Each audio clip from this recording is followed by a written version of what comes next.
We're going to be covering anything from the humble beginnings, such as the Altair 8800, released in 1975. It was the very first ever microcomputer sold without needing to be a kit, and it was terrible, but it started the whole computer revolution. I mean, it was what got the enthusiasts interested in computing. It had no screen, no keyboard, not really any real interface with it. The only thing you could do was just flip levers, and you would get a blinking light that would tell you what it was running, and that was it. You would have a very basic cassette interface. You wanted to play your tapes through it to load programs and whatever you wanted into it, and that was kind of it for the first few years until later machines like Apple II. And the Apple I. Yes. It was Steve Jobs and Steve Wozniak. What is it? Those was the first Apple computers that they made, and the operating system was stored in the ROM. Yes. Instead of requiring a disk or user input to make your own OS, this would have BASIC, which was the most common programming language at the time, built into the computer itself. Now, there were advanced OSs like ProDOS, and ProDOS would load via disk, and that would give you some more advanced options like formatting utilities and other things like that, so you could run better software, better programs, or do whatever else you wanted with it. And that was what also first really introduced the 5.25" disk drives as an option for storing your medium, and that became the standard later on. And that brings us to the Osborne 1 in 1981. First portable computer. The first portable computer of all time. Portable is used lightly in this sense. It is 24.5 pounds. It's not fun to carry. It hurts your hands immediately. And it has a tiny little 5-inch screen that is incredibly hard to read and incredibly hard to even see, but it does work, and it was usable at the time, even though now it's not usable because why would you ever want to use this? But this was a massive hit. Like, this was a massive success, which was incredible for the Osborne Computer Company. This was before MS-DOS or anything like that came around, so it was all CP/M, which was a very archaic OS for these things. And the hardware was pretty bad, software was not that much better, but it was portable, and that's what made it redeeming to everyone who bought it. And that's why they paid the $1,700 for this machine, which is close to $5,000 today for it when it was new.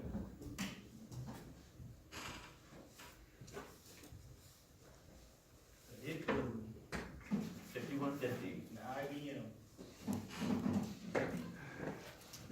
This thing, man, Yeah, someone showed this computer, it revolutionized everything. It was very controversial in comparison to the Apple computers, because these two were direct competitors with each other. But the one, it was no more than mainframe. exactly, IBM was huge in the business, business, and with just anything relating to business, they were the kings. You had your typewriters, your printers, your mainframes, your terminals, everything was all IBM. So whenever they launched a computer, business was like, oh, it's IBM, we'll buy it up. And while the machine itself wasn't that exceptional, even for the time, it was, just a bit above average. It was their brand recognition and their intense marketing strategy. They marketed these things to death, and they exploded. And because they were all open architecture, it allowed third parties to make software, hardware, all these other expansion cards for them, and it became the standard for computers throughout the 80s and into the 90s. And even today, this is the oldest relative to the modern computer. This is the oldest direct line straight down, even down to its CPU, the Intel 8088, the first CPU to use the x86 architecture. You can't believe who used to sell these products. Sears and other OEMs would sell these things.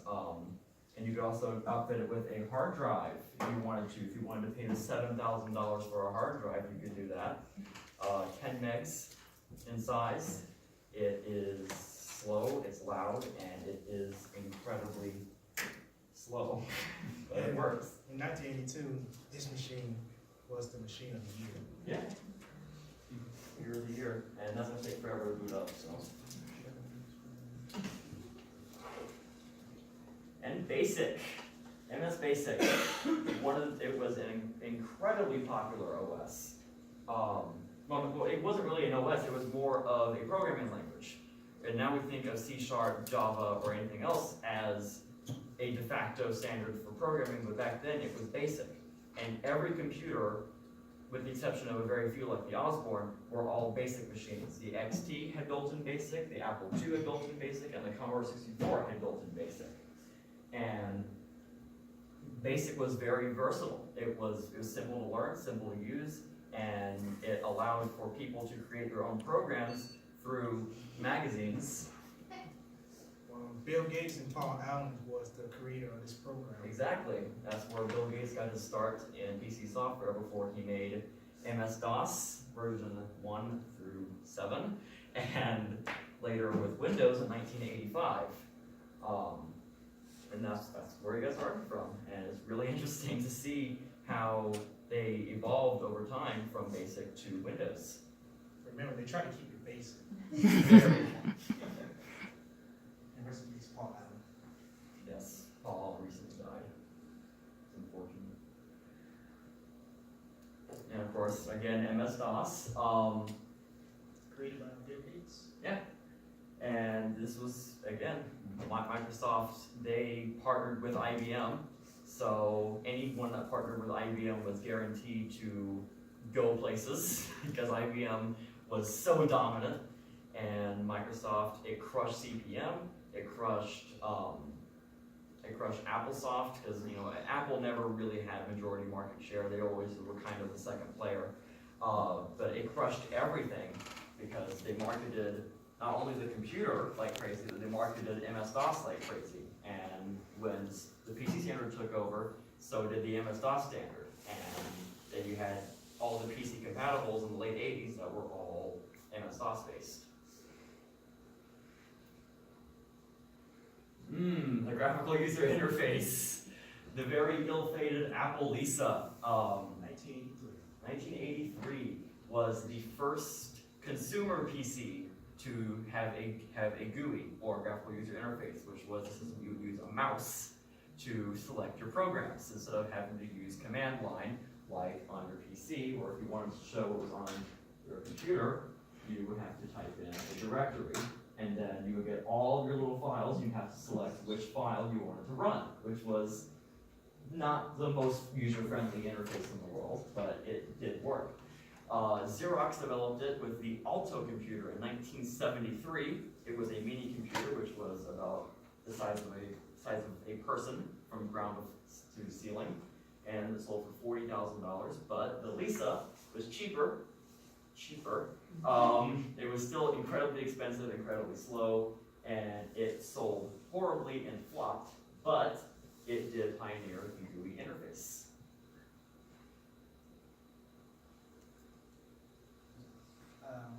The Apple Macintosh, 1984, cost 1/3. Yeah, a third of the price, which was a very good deal, even though the Macintosh was still incredibly expensive. Every computer back then was painfully expensive, but it was the Mac was very important because the Mac, it pioneered not only the GUI in a more successful package of the Lisa, but it also brought a 3.5-inch disc standard. Whereas these old 5.25-inch discs were great, but they were very fragile, they were bendable, and they had exposed areas where the data was stored, so you would easily damage them, scratch them, and needed to be reformatted or thrown out the window. 3.5s, they were plastic, they had little covers over the reads, and they were very small and easy to store. And they also store more data, which is kind of counterintuitive, but 3.5 should store more data than 5.25 by quite a bit.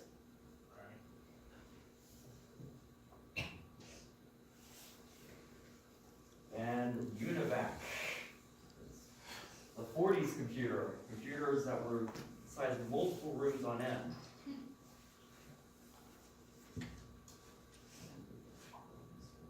Document camera. And this was way before the time of even integrated circuits. And they used vacuum tubes. And these vacuum tubes would run on crazy high voltage. And they would work by when you put a certain voltage across them in different areas, it would short different sides, and they would give you your data. There we go. There we go. You can see all the little pins down there at the bottom. You would put that into a socket, and then that would run up through the cores there, and that would short together and give you your data.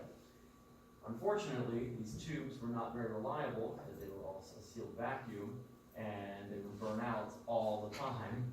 And this is what this giant unsightly black mark is a burn mark from where one of the cores exploded. And UNIVAC used thousands of these tubes, and they would always break. And when one broke, the whole system would break. So you have to go through each tube assembly and check for a broken tube, and you replace that one tube, fire the computer back up, and then it would blow up, and then you have to go find that one. So not a very reliable method. And as for memory, they use something called core memory. Core memory predates chip memory because chips were only invented in the late 60s. And core memory uses iron cores to show or to create opposing magnetic fields that would store your data. And these were all hand knit, hand sewn, and hand soldered together, piece by piece by piece. And you can see on each one of those wires there is a copper, or not copper, there is a ceramic ring around it, or an iron ring, sorry, that will hold your magnetic field, which holds your data. And this would access all of your information. And this entire square of memory, which nowadays you could probably fit about 16 gigs into the same area, this is about 1 byte of memory, which even for these things is an infinitesimal small amount of memory. So this was a byte of memory that was incredibly expensive, incredibly hard to use, and was also pretty unreliable because if you broke any one of the wires, then you would not have functional memory anymore. That was until chip memory came along in the early mid-1980s. All these computers use chip memory. Now this is a stick out of a Macintosh, and the only difference between it and regular chip memory is that all of the chips are on a board. So instead of having to take each individual chip and push it into your motherboard to upgrade your memory, you could just slot the stick out and put a new stick in. And this format was retained up until today, where now if you look at a modern RAM stick, there are still chips on this stick, and you just slot it into your motherboard. And this was pioneered in the mid-1980s. And none of these computers actually use the dual chip-based systems. And this is a 2 meg stick. So this would store 2 megabytes of data, which again is incredibly higher than our core memory, which was only a couple of decades earlier. Whereas now, you don't see that type of improvement anymore. Moving on to processors. This is a Intel Pentium 3 from the late 90s, 98, 99. And it was a very interesting chip because it was all on a card. Now CPUs are on chips, or just on little rectangles or little squares like this, and you just drop it into the socket and you're done. But back then, this was all on a card. So you would take your card and put it in your computer and it would work like that. And you can see the CPU core here in the middle, and you've got your cache memory, which was extremely fast, like specialized RAM, that would run all of your, fairly important programs, like the Windows files loaded into this and other things like that. And the CPU ran at a staggering 400 megahertz, which again today is tiny, because CPUs are now pushing into the 4 gigahertz territory without any issues. So, and then here's the same chip with the integrated heatsink that they put on them as well. So this is all just one continual block. And with transistors in 1945, transistors replaced these archaic vacuum tubes with regular small little transistors, and that allowed for smaller chips to be made, such as this 8088 CPU from 1981. 1981, this is the same chip that was used in the XT and numerous other clones of the era, because they just cloned the PC and made it cheaper. And inside of this chip, well, you can't really see it even on the camera, there are millions of little transistors inside of this little plastic shell. And those transistors function the same way that vacuum tubes do, except that they don't take up this much space, don't get burning hot, and don't blow up all the time. Making for computer possible integrated circuits. Going back to the integrated circuits again. Also, with these vacuum tubes, everything was all hand wired. You would, if you wanted to run, pin 14 to this part on a core memory part, you would take a piece of wire, solder it, and then you would run it over. And you would do that for every single part. And as a result, you would have kind of rat's nesty looking messes of cables everywhere because it was all on, just all wire to wire, point to point. But this changed in 71, and they introduced integrated circuits. So this is a more modern CPU, but you can still see how, there we go. You can still see there are all little components that are directly on the board. Rather than being hand wired, they were all put onto a printed circuit board, which is all made of copper, and these traces, as they call traces, would run through these boards, and you can maybe see some here. There we go, over by the cache chips, you can see those little light green lines. And those little lines are copper traces, and those would run from pin to pin or point to point. That made circuits a lot simpler, and that way if something died, you could just swap it out, put a new one in, instead of having to get a soldering iron out, desolder it, pull a thing out, resolder it, and then hope it didn't pull the point out the other end. You have any questions for us? How you doing? Alright, so these are considered retro/vintage, yeah? Yes. So how did you get your hands on these and those up there? Okay, well, we have many sources. We have, for this machine, a lot of them came from Ms. Tina Ashford's personal collection, which has been donated over the years from different professors and acquired throughout the ages. For machines like this, I got this monitor of this TV. It's actually from Montgomery Ward's, from Goodwill for $3. And then for machines like these, for this, I got these off of, you can get some of these off of eBay for, $300, $400, because people care about these things and they want to see them continue to live on even after their long exceeded or useful time period. And there's a fun-loving community for these things too. You'll find people who will sell you parts for them, sell you whole systems, trade you parts. They'll show schematics, all these things for these computers, which is just fantastic to keep these things running. Why don't you boot them up Okay. while you're talking? So we already have the XT or the PC running. I'm going to load my ProDOS disk in the Apple II.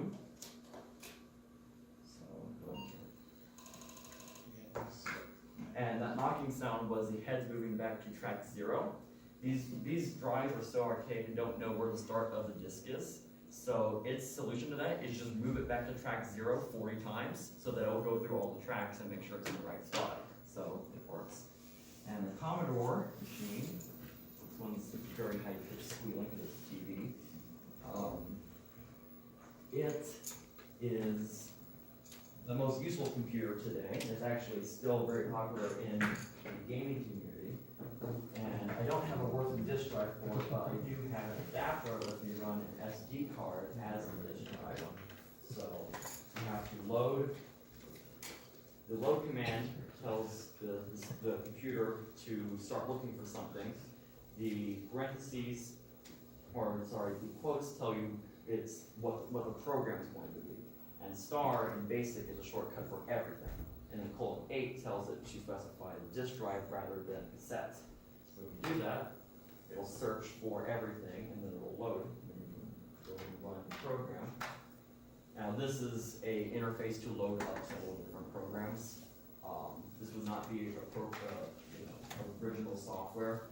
But for example, we can one of the issues with this computer in particular is that the disk drive is very slow. So something that's very small so it doesn't take forever.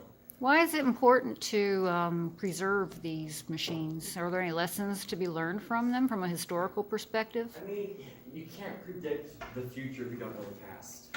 If you don't know where computers came from or what mistakes were made with computing. For example, the Osborne computer is a tragic story because what the company did is based on the wild success of the Osborne. One, they decided, okay, let's start advertising our Osborne Executive for the second computer to come out. They did this 2 years before the computer would be ready to launch. And what people decided to do was, let's just not buy this machine and wait for the new one. Well, that kind of killed all of their revenue. So they kind of shot themselves in the foot there, and while they were able to eventually come over that issue, they went bankrupt in '85 and were bought up by the Compaq Corporation, which has now been bought up by HP. Is that something we're seeing in like modern cell phone industry? I mean, kinda. Well, why should I buy a Samsung S9 when the S10 is just around the corner? That is a very good point.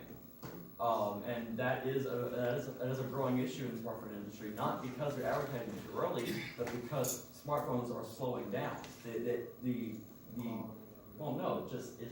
evolution is slowing down. You don't see computers or smartphones or anything advancing as fast as they used to. You go from, say, from this computer up to the next computer, the 5170 AT, in only 2 years later in '84. And it had a 32 megahertz processor. This is a 4 megahertz processor. I mean, that's an 8 times increase in performance over 4 years. Whereas now, you can still be using an iPhone 4. It wouldn't be enjoyable, but you can still use it just fine, and that is well over 5 years old now. I mean, it is, it's slowing down so much, and we're seeing we're seeing people catch on to that and slow down, which is why the new iPhone XRs and the XSs have seen less than great sales figures, is because what can this phone do that my current one can't? And that's a big issue with modern phones. I have a question. Yep. Trying to define my own head here, but it's really, I'm struck by the teeny tiny little screen there, right? Yes. Number one, what could that be? Why would you want this big machine with this teeny little screen, right? But it does seem to me that speaks to sort of the expectations of how these are going to be used. Yes. So maybe you could talk about kind of the shifting nature of essentially the application of computers in our daily life. Why some people would that would seem like the epitome of computer use Over it's time. something that was way superior. Well, and so it's really the struggle as someone who's not a tech person at all and doesn't understand all this is, you mentioned that there is a kind of a continuing interest Yes. gamers, but yet I would not understand like where does gaming connection fit to these kinds of computers? How does that all come together? Well, for this machine in particular, this machine is not very useful for gaming because its OS and graphics chipset is pretty useless for anything other than text-based applications. So for these machines, it's more just of the historical aspect or running, like Microsoft Word version 1 or WordStar, which was the dominant program at the time. But for machines like the Commodore, which has seen a lot of a lot of continued use and actually brand recognition, despite Commodore going big up to 1995, brand recognition of this company is still at 85% today. And that was because this computer manages to continue to have new software developed for it, new games, new demos, and everything like that. For example, this is a Swint demo developed recently, and it showcases the sound and video capabilities of this computer, which were so much better than machines like these two. And it was an incredible machine. Well, what And- about the movie Ready Player One? We've all seen it. There's a kind of a resurgence in There is. retro gaming and retro computing. And the big thing with this computer in particular is that, or maybe not with this one exactly, but with other machines, is that emulators exist for these, but you can't emulate the feeling that these computers give off. Because, I can just, boot up my Dell server or something and then run a Commodore 64 on it for whatever reason. But when you're using the original hardware, there's something a bit more special about it. There's something that's like, man, this has existed for, 35 years and it's still working perfectly fine. And there's also just some features that can't be emulated. There's some games that will, in emulation, they won't run right. They'll run too fast, they'll run too slow, they'll have inverted colors. I've seen that for some reason. The sound won't work, you'll have like one channel dead or, other just weird miscellaneous issues. And the only way to get the full experience is by, finding one of these machines and using it the way it was intended to be used. And of course now, there's all sorts of adapters out, like this little guy, it's SD. So you can just, go online, get 700 games in the file image, put it on an SD card, and boom, you're done. And you can play all these games at any point in time, and you don't have to worry about, tracking down original discs or anything like that. I didn't realize these were that out of date. I didn't know they were Oh, old. they're all these were fancy, only the Yeah. rich people have these. And yeah, the amount of money that these things cost new was incredible, especially this machine. This machine, going through old catalogs, old magazines, all this other stuff, it was about $7,000 new. So you would pay $7 grand for this computer new. That is without inflation. And inflation brings that money up to about $21,000 today. Wow. So this would be a $21,000 computer, and over half of that was just in the hard drive. The hard drive for this thing was an incredibly expensive upgrade. If you wanted 10 megs of storage, you were paying over $7,000 for that when it was new. When this machine was launched, the prices had come down to around $4,000, but they were still $4,000, which is about $8,000 now. So, I had to actually say, most of the computer I ever bought was my first computer. Yeah. It was, the only reason I ever decided to want to buy that first computer.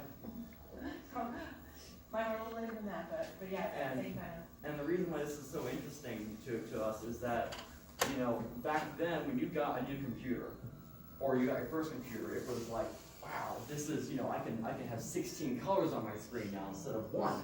There was so much more innovation, or like, oh, this is a whole new platform. There's a whole different set of software now, or I can use 2 disks now instead of just like my tape drive.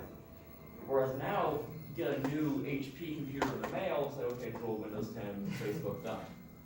There's no wow factor. And if you also look at these machines from the physical appearance themselves, you had designs that were industrial and boring, or attempting to be industrial and boring, or, very childish and almost cute looking, or, whatever this is. And the design changed wildly between these things. And it was the big fight of what was the best format. Which one of these would end up winning, and of course it was the XT that ended up really winning the war. The Apple II line faded out in favor of the Macintosh line. But it was that, that big fight over who would win that really drove a lot of that innovation. Whereas now, you know, you've got 4 companies that all make the same computer, pretty much with a different badge on them. So like, without internet, Wi-Fi, etc., what did they do with these? Well, I mean, Like, you just pay solid, what's the point of buying something for $20,000 just to pay solid? I mean, of course, you know, even I, who am very anti this type of stuff, it's difficult for me to wrap my head around it. But you have to understand that back then, you know, you would have a company that would buy 700 of these or something like that, and they would all connect them together through serial. And serial was the predecessor to modern networking. So you would be able to, you know, send a file. You know, let's say you had a document from WordStar that was sales figures. You could send that file over the telephone lines to another company, you know, another company station 20 miles away and print it out there. Whereas if you want to do it without a computer, you would have to typewriter it, put it in the mail, and then mail it off and get it in, you know, 6 to 8 weeks, or months or years, or however slow mail was back then. So, you know, when you put it in that perspective where there wasn't anything before it, and you could have these machines that could interface with each other and could talk to each other, that really kind of revolutionized business and home applications, because in the later years of the Commodore machines, you could get a modem for them, which allowed you to connect you to the internet. And you could, you know, join different servers, different, you know, little pits. You could talk to people, play games together. Less play games together because CPU is kind of limited there. But, you know, it allowed people to connect better. You could send emails to each other.